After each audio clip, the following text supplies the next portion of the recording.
This is a brief introduction to APA referencing, according to the 6th edition of the APA system, to help you with your work and essays that you're going to have to be writing for the Hogeschool van Amsterdam. So the reason we've made this presentation is just so that you have a very basic introduction to APA, or further information you can always find online if you want to, but because the HVA requires APA referencing system for almost all of the assignments that you're going to have to do here, and because it's really important that you learn to name your sources, because otherwise it can be seen as theft, sort of stealing somebody else's ideas and passing it off with your own. So it's very, very important to learn right from the start how to reference things correctly. So we have a little bit of general advice here for when writing essays. First of all, the APA always likes people to double space things. It makes it easier to read. There's plenty of research done into the type of font that you should use, and Arial size 12, though perhaps not the prettiest, is generally accepted to be the best font to use, especially for people with dyslexia. Okay, your writing should be left justified, so not justified across the whole page, but left justified. After a full stop, you should always have a double space, so the next letter shouldn't be straight after the full stop. In APA, it's generally considered good to use headings as well, and it's preferred if you will paraphrase what somebody has said rather than constantly using direct quotations. Try to paraphrase it, show that you've understood it. Now, what you'll see further in this PowerPoint presentation is that you need to pay very, very careful attention to where the commas go, where the full stops go, which capital letters and ampersands to use, as the APA rules are really quite strict on all of this. At the end of this presentation, I'll also show you some little tricks for Google Scholar and Microsoft Word, which basically do all the APA for you, so there's really no reason to get it wrong. So although it's recommended that you paraphrase as much as possible, sometimes it'll simply be necessary to reference and to quote literally what somebody has said. In that case, you should have the reference, the name and the date, which we'll have a look at in a second, and you should always use page numbers. Where precisely did this quote come from? Now, if your quote is 40 words or less, then you write it in the running text, so in the paragraph, and you put double quotation marks around it.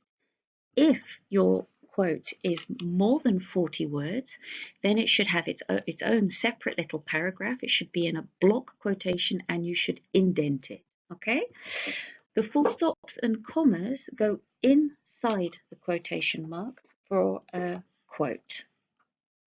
Often when you're writing, you'll discover that you need to use numbers. Now, the deal here is quite strict again with APA. You use numerals if you're writing about 10 or more people or things. If it's below 10, then you use words. If it's at the start of a sentence, then you also use words, even if it's above 10. So there's an example here with 40 English students, start of a sentence, so you write it out in words. Watch the horror film. You have 6.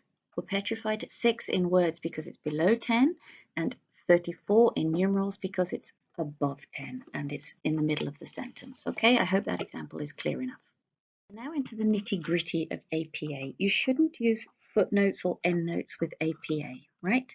Your reference will always be the last name of the author and the year of publication. That's when you're writing in the text. So if you look at the example, the first example in blue, according to Narcisse and Hirth, 2006, understanding is best, etc.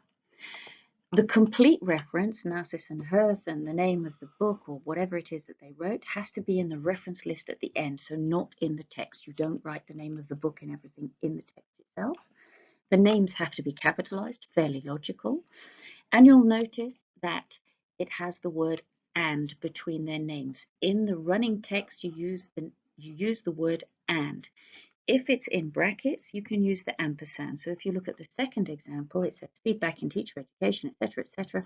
And at the end of the sentence, I've referenced where it's come from. Israel Khan Sider, ampersand Williamson, comma, 2013. So the names are there and the date always. The first example, I'm talking directly about them in the text. So in brackets, it's just the year. In the second example, I've paraphrase something these people have said, so I refer to them at the end of the sentence. Now, it's important to know what you do with various authors. So in the first example, we have one author in one work, Narcissus, 2006 in brackets, found that, etc., etc. The second example there is a paraphrase. Feedback is best determined through action, between brackets, Narcissus, 2006.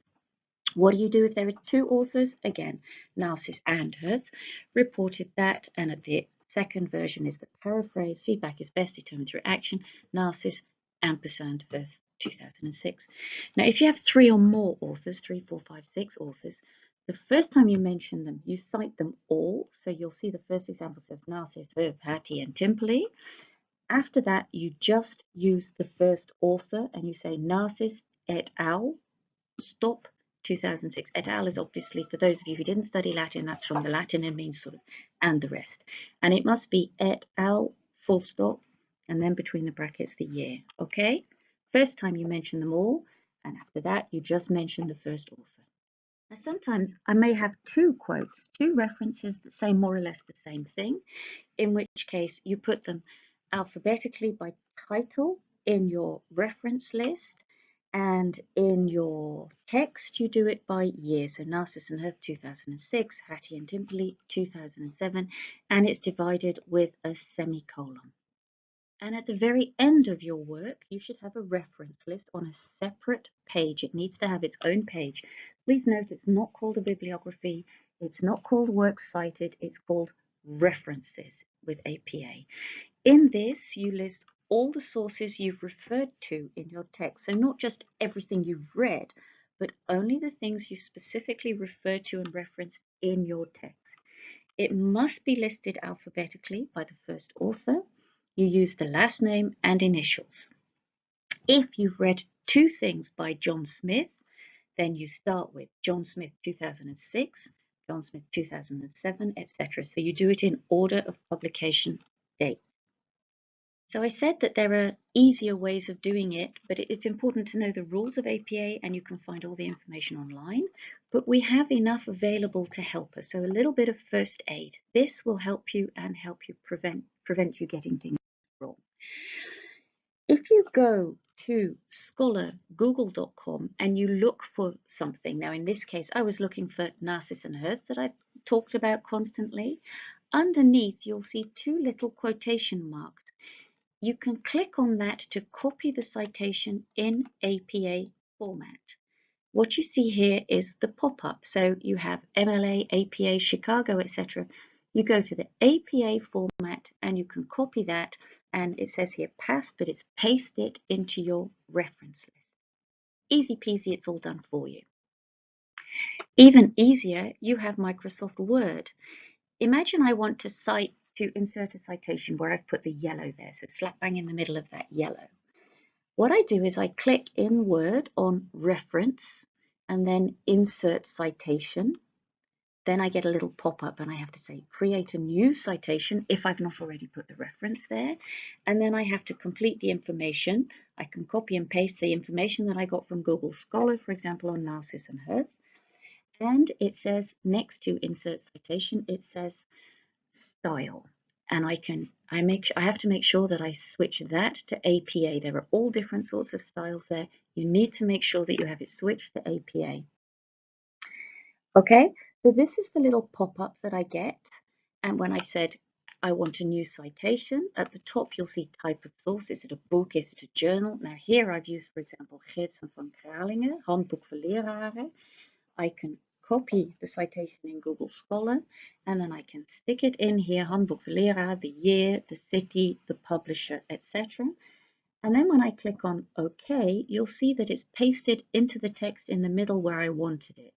Geertsen ampersand van Kralingen, comma, 2016, and brackets around it. Easy peasy, it's done for you. Word, Google Scholar are your friends. Make sure you use them properly.